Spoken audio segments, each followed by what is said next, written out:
Welcome to Hormone and Heels, the podcast where we talk all things confidence, style, and thriving through menopause. I'm Sandra, a functional nutritionist and a kinesiologist. And I'm Shabrina Kara, stylist and image consultant.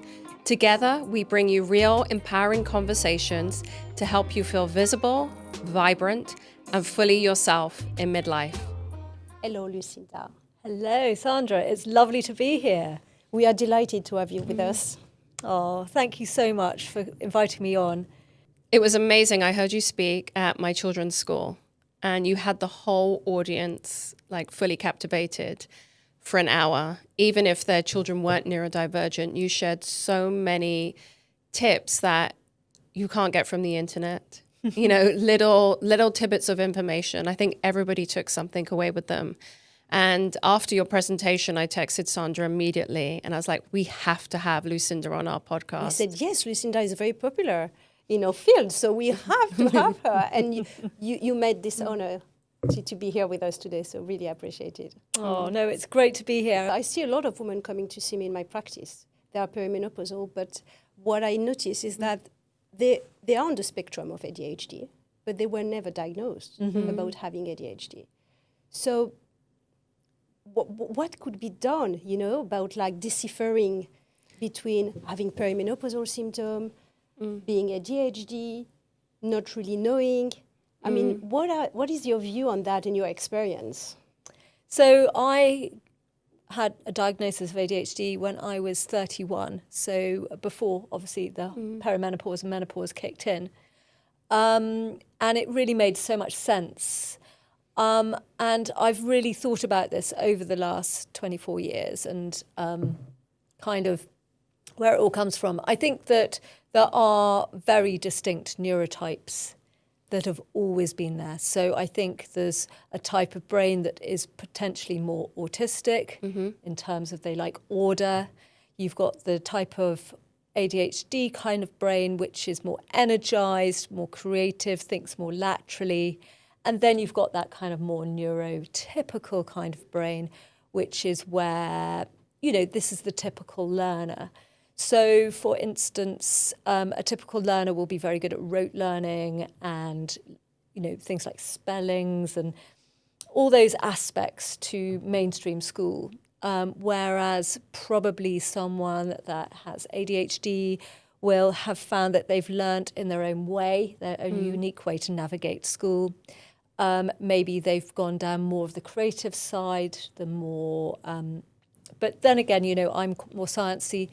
But what's interesting is I'm really find things like learning languages, learning poetry, lines, anything that involves that sort of short-term memory and working memory very hard.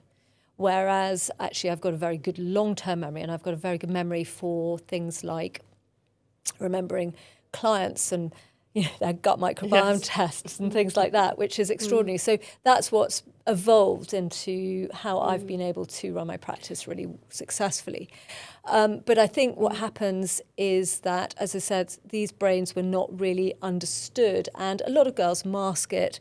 A lot of girls get through, they pull through. They might think, well, I'm not achieving as much as I'd like to, or I've got to work really hard to get as far as my other friends. But they get there in the end, because I think a lot of girls and women are very determined and like to prove a point. But I think what happens is when the hormones get in the way. Let's talk about the hormones, because the oestrogen and the progesterone fluctuates, don't they? But even before we jump into that, I think it would be nice if you could share, you were diagnosed with ADHD at 31, and then you went through your own journey with perimenopause. How did that impact your symptoms, your perimenopausal symptoms? Yeah, that's really interesting. So this is a personal journey, as well as this will resonate with lots of other women, is essentially, in the week to 10 days running up to your period, your hormones change. Equally, when you're pregnant, postpartum, again, your hormones are changing. And then that beginning of perimenopause and then going through that whole menopause journey, again, your hormones are changing all the time. And this can influence you massively. And turn you from someone who potentially could be quite consistent to suddenly feeling very inconsistent. Yeah, exactly, because estrogen and progesterone, they boost like dopamine, right? They are a driver to GABA as well. Absolutely. And GABA is the calming neurotransmitter. So I think a lot of people are not aware that there are a lot of estrogen receptors in the brain. So with all those hormonal fluctuations, all the turmoil starts. Absolutely. So whenever you're in a period of your life when your hormones are changing, then the ADHD can be magnified massively. Oh, wow. So essentially, estrogen is vital for dopamine reuptake. So it's essentially, it's not making the dopamine, but I will talk about making dopamine in a minute, but essentially it's not about making dopamine, it's about putting it back in the system so it circulates consistently, so you become, as I said, more consistent. Yeah. Should we explain to our listeners what's dopamine? What's the role of dopamine? Yeah, so dopamine helps with the excitement, that anticipation of something happening. With the motivation, I suppose. So it's the motivation. It's like I'm getting really excited about going on a holiday or a project coming up, and it's that excitement and like, wow, that driver. And therefore you are motivated to focus and concentrate and to reach that goal. What will happen typically in the neurotypical person is that when they achieve that thing, they will feel euphoria, they'll feel great, they'll be excited. But with the ADHD person, the excitement's all in that build-up. But actually, when they, get that award or they achieve that first or whatever they're looking for, they just feel a bit flat, as if, what was all the excitement about? But it happens to women at perimenopause as well, to have this feeling. So how do you decipher between I'm perimenopausal and I'm getting through that period of life, or I might have ADHD symptoms? Great question. So basically, as I said, the estrogen, when that is going up and down and roundabout, that is going to be influencing the ability to reuptake the dopamine. And the dopamine, as I said, is there to help with motivation, focus, reducing impulsiveness, basically helping you to be more consistent and less kind of up and down.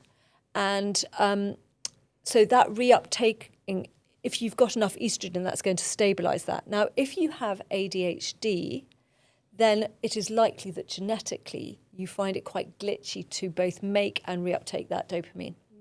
So it's never been great, and so it's destabilised a lot more when the estrogen is playing around. Yeah. So does that mean like it's a double whammy? You feel it, any symptom, you feel it much stronger, especially the mood? Yes, so I would say your brain will always have had that ADHD type of brain. I'm not saying whether you have full-on ADHD or not, because, that's something that a psychiatrist would need to diagnose. But they will look at you. They don't do any blood tests. They don't, look at anything more than your symptoms. And you can say, yes, I've become impulsive, I've become unfocused, I'm overwhelmed, etc. And they'll go, oh, yeah. And actually, in that scenario, you may feel better on an ADHD medication. However, that only works in the body for 4 to 8 hours. So it may help you, for instance, if you're in a high-powered job, you're in your late 40s and you feel your brain isn't working as it should and it used to be super sharp and it's not anymore, then it might help, but it's not going to help with the rest of your life. It's not going to help when you wake up in the morning, in the evening, at the weekends, etc. It's just going to be a crutch. And so what you would try and do with nutrition is to help to stabilise that estrogen, maintain the estrogen for as long as possible, and to help that dopamine be created and reuptaken as much as possible. And this is a really complex pathway, but I'm going to try and break it down and keep it really simple for everybody. Yeah. So essentially, the building block for dopamine is something called tyrosine. Yes. And tyrosine is an amino acid that comes from eating protein. So meats, eggs, fish, etc. It can be pulses as well, but generally it's better from the animal-based foods. So this is why many midlife women will keep on hearing, you must eat more protein, you must eat more protein. And it's partly because it contains tyrosine. But then the tyrosine needs to be converted into the dopamine, and it needs iron. It needs lots and lots of iron. But a lot of women are deficient in iron. Exactly. So women have chosen to go plant-based. They might only be eating white meats or white fish. Right. And they lack iron. They may have had several pregnancies or very heavy periods or fibroids or endometriosis or anything that's quite draining. And therefore, they may be very low in iron. Yeah. So first of all, they're not eating much protein because, they're just living off salads and soups and things because they're trying to watch their figure, for instance. They're low in iron, so therefore they're not converting the dopamine. So they're not making the dopamine, they're converting. And then this reuptake is vital too. And that involves 3 very core nutrients. One is magnesium, and magnesium's vital for things like sleep. It helps with things like tics and twitches and restless legs, helps with things like constipation. If you have muscle injuries, all of those things. So magnesium's vital for the reuptake. So is zinc, and zinc helps with so many, aspects of the body, but it helps with the immune system. So, if you've got low-grade infections like, cold sores or vaginal infections, or you've just had COVID too many times, or whatever it might be, you may be low in zinc. Yes, definitely. And then there's vitamin B2, which is riboflavin, and riboflavin is vital for energy. It helps us to methylate, which is just this whole big neurological system. We could have a full episode on methylation, right? Oh yeah, we could, but but B2 is really important. I think it's the one that makes your pee go bright yellow, so it's the one that makes your pee look like a sort of highlighter pen, yellow, but it's really, really important for blood sugar, for energy, etc., but also this reuptake. So those 3 together are really important. And very often, as I said, due to high stress, prioritizing your parents and your children over yourself, you may be low in these things. And I think also you brought a good point about, eating the salads or, going vegan. Like women, in perimenopause will put on weight, and the first thing we think about, cutting back on, certain foods, and maybe not, most of us aren't eating enough protein. I know I wasn't. But that just creates, this like vicious cycle, because then, you don't have enough protein, and, you can't, you don't have the zinc, the iron. Yeah. These are all really vital minerals. And I think also we've been sent the message that we all need to take our vitamins. Yes. And yes, that's vitamin D. Great for your immune system. Of course, we've just had a really long winter. Great, really, really important. Vitamin C you can get from eating fruits and satsumas and things like that. You can. Vitamin A you can get from eating really good butter. But so many women, I shouldn't have fat. And I think what's the biggest negative thing about social media, I love social media on so many levels, but is that, on a daily basis, you're being hit messages from all these influencers from around the world saying, cut out gluten, cut out dairy, cut out red meat. Without any personalized, view on it. It's too general. It doesn't suit everyone. No, absolutely. It's dangerous because, I see clients coming to see me, or even my husband, Sandra, should I do this? Should I cut this? Should I have this? Dr. X said that. Does it apply to me? And it's quite confusing messages that everyone hear all day long. Absolutely. So my way, my mantra is personalized in that you have to check in with yourself and you say, I've just eaten that for breakfast. How am I feeling right now? Am I feeling strong or am I feeling weak? Has that served me well? So if you have a bowl of porridge and you're still feeling full, energized, not even thinking about food 2 to 3 to 4 hours later, that's phenomenal. It's a very good tip, Lucinda, I think. You've done a good job. That is right. However, if you've eaten that porridge and within 45 minutes you're craving chocolate and a coffee, feeling wobbly, almost want to go and lie down, or your gut just isn't happy, then you're thinking, well, actually, that's not serving me so well. Maybe I should think about a different breakfast. And it does take a lot of bandwidth to do that, and it is difficult when you're busy. But maybe the next morning you think, I'm going to try the eggs and feta cheese or something instead and see how I feel. just observe and just write down in your diary, jot it down in your phone, how you feel, and you will find a pattern. So this is amazing advice, because a lot of the times you hear when people ask you to keep a food diary is just to keep a diary of the foods that you're eating. It's not about how you felt afterwards, after eating those foods. It's very important to understand even your mood, how you feel after eating that. Yeah, absolutely. And there are some foods that are going to influence you throughout the day. So it could actually influence you not just at the beginning of the day, because one big thing with ADHD is that the ADHD brain very often, and I'm not saying always, but very, very often has high sensitivity to even very small brain glucose imbalances. And obviously we need glucose in our brain to help our brains be fired up. So that's why, sugar and things, we often crave them, because actually the brain feels funky and low without it. But the problem is, if you overstimulate it, then it can go too fast. And a lot of ADHD is your brain going too fast rather than being too slow. Right.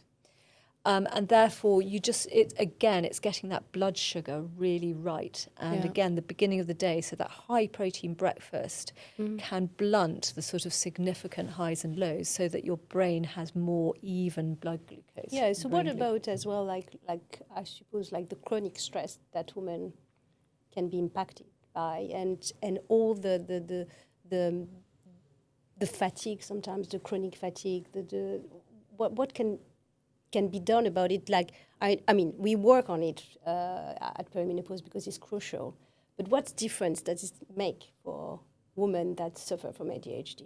That's really interesting. So the other pathways, so we talked about this dopamine reuptake, but there's also adrenaline reuptake. Exactly, yeah. So it's how basically your body manages that high adrenaline state, because again, you're looking for consistency and even, if you can, rather than the highs and lows. Obviously, there's always natural highs and lows. No one is kind of mono, but it's more like you don't have super spikes and super lows, because otherwise you go highly stressed and then completely exhausted. Going on a roller coaster. Exactly, the roller coaster ride day. And also not sleeping very well at night. Now, what's very interesting is those same genetics, those same nutrients that I was talking about earlier with dopamine, about the reuptake, is the same for those adrenaline pathways as well. So it's the zinc, it's the magnesium, it's the B2. Those are vital, vital, vital. But there are other things that you can do. So, for instance, if you wake up with a high adrenaline burst, so you're waking up going, oh my God, my heart's on fire, at 4 o'clock in the morning, high adrenaline state with that to-do list just going da-da-da-da-da. That, if you then chased that with a cup of coffee, then it's like... that would be a disaster, because basically it's putting yourself into an even higher cortisol state. Right. Whereas actually, if you woke up like that and you said, no, I'm actually going to do some breathing, I'm going to have a cup of chamomile tea, which would seem the opposite to what you would normally have. That's going to calm you down and get you into a more even state. But equally, if you wake up in the morning and you're exhausted, Right. and actually you feel like you're waking up from the dead and you've been in such a deep sleep, and actually it's taking you hours to wake up, which is very common in the ADHD. So dopamine often kicks in later on in the day, so you're often feeling quite sluggish in the morning. And that's where actually you might need something stimulating. A coffee might serve you well, or a cup of green tea, or what I've learnt I need, which is bizarre, and a lot of people go, where are you coming from, is I have dark chocolate for breakfast. Interesting, 3 or 4 squares. And I find that I'm not so good with coffee. Coffee is too overstimulating for me. It is for me as well. I can't have a cup of coffee in the morning anymore. I have green tea though, Yeah. but I can't have coffee. Yeah. So the chocolate seems to just, it's the dark chocolate, so sort of 85% I usually go for. And it just gets my brain going, so that without the overstimulation. So I found that really helpful. But it's something I always laugh, and I always think, I wonder why the French kids don't have ADHD, is because they have chocolate for breakfast. Yeah, we were raised on chocolate. I remember having like a piece of bread with butter and chocolate in it. Yeah, absolutely. Yeah. So I just wonder, it's something I've thought about. But, you know, that's not for everybody. But I will have, so like this morning, so I've got, it's actually in Brain Brilliance, this recipe, but it's literally my sort of go-to breakfast. So I'd have 2 eggs, some chickpea flour, which has obviously got good protein and fibre, and some feta cheese, and you mix it up, and I put just a few herbs in and make it into a sort of crispy omelette. And that and a couple of pieces of chocolate is just my sort of thing that gets me going. I think even if you're not, you know, you don't have ADHD, I think, you know, about what you said, about thinking about your mood when you wake up, actually, if you know, you do have anxiety, like this morning, for example, I was up at 5 a.m. and had lots on my head. And guess what? I had a cup of coffee. Yeah. Right? How did you feel after that? I then had another cup of coffee, right? Wow. But if I had just taken a minute in the morning before I jumped out of bed and had that cup of tea, I think it would have regulated me much better to then know that I had woken up at 5 a.m. and would have more of a consistent mood during the day versus, you know, go straight into hyperactivity. So I think that's, you know, because some women who are having perimenopausal symptoms aren't sleeping well. So I think a lot of women think they have ADHD. Yes, they might. They might have always had it. But I think so often what it is that they're not sleeping deeply enough. They haven't got enough testosterone. So there are all these other aspects to think about. Another thing that I love, which is not a herb, but it's a mineral, is called magnesium. I take magnesium. Yeah, I think I it's love a it. woman's best friend. I Yes. think it's phenomenal. It's necessary for so many things, right? Yeah, 300 pathways in the body, blood sugar balance, sleep, muscle cramps. You know, it's helpful. Constipation, it's helpful for so many different aspects. And I feel that very often, if you are in a high fight or flight state, getting that sleep right is probably the first thing that you should do. And as I said, it's usually the first thing that happens. Those first inklings of perimenopause. You may not even think it's perimenopause because most people think you have to But have that a was hot one of the flash. first things that I felt was the sleep. Yeah. And it just, you know, it wasn't every night, but it started to become, you know, it didn't allow me to function in the morning. And then I started on the magnesium and it's made a difference. I know it doesn't make a difference for everybody, but for me, you know, it has. I just wanted to pick up on something you said, and it's about women in their 40s and 50s. I have quite a few friends who've been recently diagnosed with ADHD, and they're perimenopausal. What, you know, why have they just flown under the radar for so long? Like, what's your take on it? So I think that, you know, the pandemic was a really important pause point in the world where we were all able to really reflect on how we function in the world, full stop, and how the world works.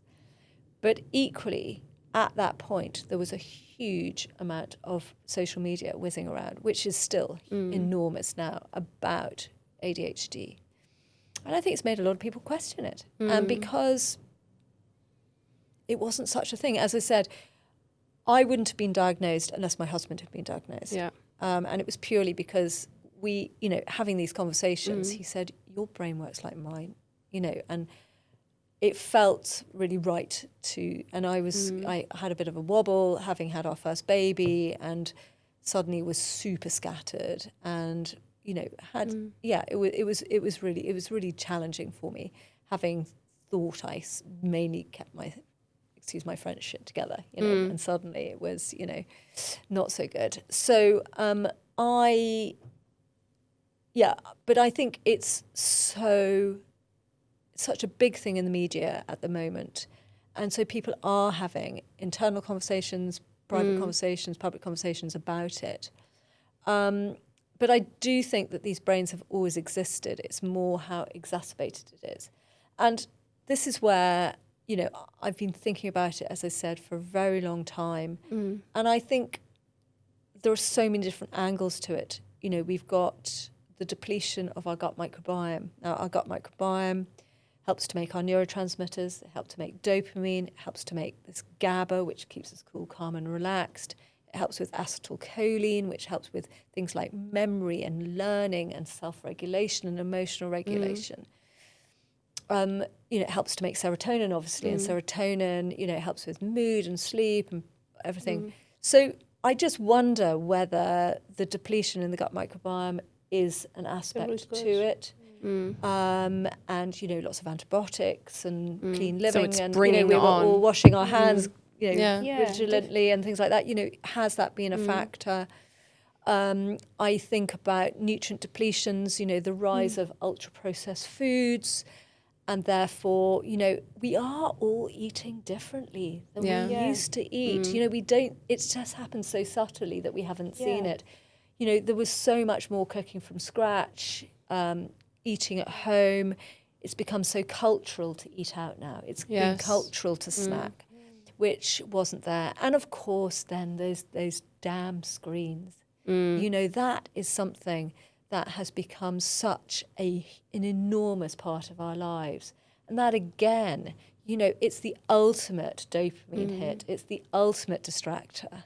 Definitely. And therefore, we're living in a life where the gut microbiome's out, our nutrients are depleted, we're eating inflammatory food, which is perturbing our brains, and then we're just sitting on these screens all day. And we're all at fault. You know, I'm not saying, you know, it's a way the world has changed really dramatically. And if we come back like to those women who just might get a late diagnosis of ADHD and can be devastated, how could they turn that thought that it could be a weakness and making it like a superpower? How did you make it yours? And how did you leverage from it? Yeah, really good question. You know, at the end of the day, I think we all need to work on our brains every single day. And one of the reasons I wrote Brain Brilliance was for the parents as well as the kids, you know, to really motivate everyone to look after their brains going forward. Because I think to have a sharp brain going, you know, in later life is so vital, isn't it? Yeah, we have to work on it all the time. It's not just when we get older. Yeah, but, you know, ADHD, I think, as I said, is this neurotype. I reckon at least 20% of the population have it. I think it's almost all the people that we all look up to and admire. I mean, obviously, I'm not saying everybody, but these people, whether it's the entrepreneurs, it's the creatives, it's those people on the stage at Glastonbury, it's those incredible artists, it's those people who've stood out in industry and done something different. So you mean they're on the spectrum? They're often neurodivergent to some degree. And, you know, when you hear their backstory, you know, you hear that school wasn't necessarily their friend and that they've thrived afterwards. And so I see ADHD as people who are very energized, fun, they're really good friends, they're really loyal, they are fantastic in an emergency. So there are really good aspects to ADHD. And it may mean that, you know, focus and concentration needs to be worked on, but that's not impossible. As I said, the nutrition can be your friend there.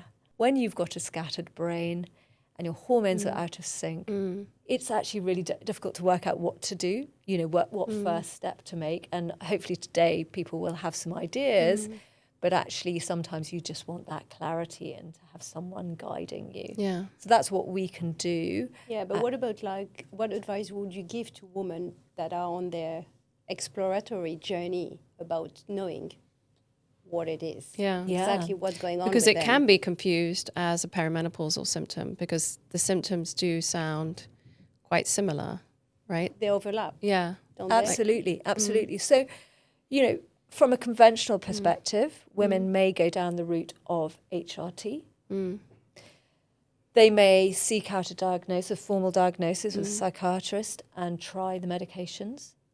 But I heard that, like, medication may work less when you reach perimenopause. What's your take on that? I would say because the medications are geared to helping you for a certain amount of hours for achieving, you know, a job or studying, you know, it's not really, as I said, a wraparound kind of drug. And I feel that people find, it helped a bit. It helped on certain days when, you know, I was in the office and I needed to do a massive project or something. But is it helping me day to day? probably not. It can help with executive function, so organisation skills, Yeah. you know, and things like that. So it is helpful for some, and it's very individual. But what I've found is very often people end up with their diagnosis. They start one medication, it's not working. So then they try another one. So there's, you know, months and months and months go past, and that doesn't really get them too far. And they don't even think that food could be their ally here. Exactly. And then the second thing is that the HRT can stabilise the estrogen. And you Progesterone, the often obviously take the progesterone, you might have testosterone too. So, you know, obviously that is all going to be prescribed by a medical doctor, HRT specialist. But again, that doesn't necessarily fix all the problems. And with all the HRT menopause specialists that we work with, because we do have a really good network of doctors we work with, they all come back to, you've got to do the diet and the lifestyle too. Otherwise, everything sort of, you know, it doesn't work as well. And so I have a child who has ADHD, recently diagnosed, and that's what I'm seeing. She is medicated. But, you know, like what you said about the sugar, I do see that. Like she's looking, you know, for the sugar to get that, you know, I guess the dopamine hit. So I can imagine in, you know, midlife too, it's equally going to be causing the same effects. But also remember, so to see a psychiatrist, you remember the waiting list is so enormous in the NHS. I believe there's a waiting list of 28,000 people in Kent, the county of Kent That's alone, crazy. Yeah, that's enormous. seeking an autism or ADHD diagnosis right now. I believe Oxfordshire have completely closed their books for adults because they've just given up because they're just the queues are too long. So people would have to spend a lot of money on a private diagnosis. Then there's a bit of a faff getting the medicines and then getting it right. So first of all, just getting them, and then secondly, getting them right. You've then got HRT. You know, I remember ringing my GP a few years ago saying, I think it may be menopause. And they go, you're still menstruating, we can't do anything. That was messaging I got. Yes, of course, you can go down the private route. But then you've got two private doctors with the cost of paying a private prescription every month. Whereas what you could do with your diet is you could literally tweak the diet, take magnesium, I don't know, adaptogens, and see how you feel. And, you know, work on that for a few months rather than going down the route of, you know, suddenly being on these medications which are not necessarily lifelong, but, you know, a lot of women are on HRT till they're, you know, till they're in their mid-70s. I think the message here is like we have to be aware of ourselves, understand how we function. And I think as well, taking care of ourselves in the right way, not waiting for, not being on the waiting list, waiting for like something to happen. Taking care of ourselves. Taking ownership of our health and what we put in our stomach. Because sometimes, you know, something can be fixed and we are going to feel better. Because even when I think about my diet and, you know, Sandra's done, you know, like a plate analysis for me, like there was lots that I wasn't eating. Yeah. And just putting, you know, more vegetables in my diet, you know, like eating sweet potato, eating more fiber, it really has changed my energy levels. Yeah.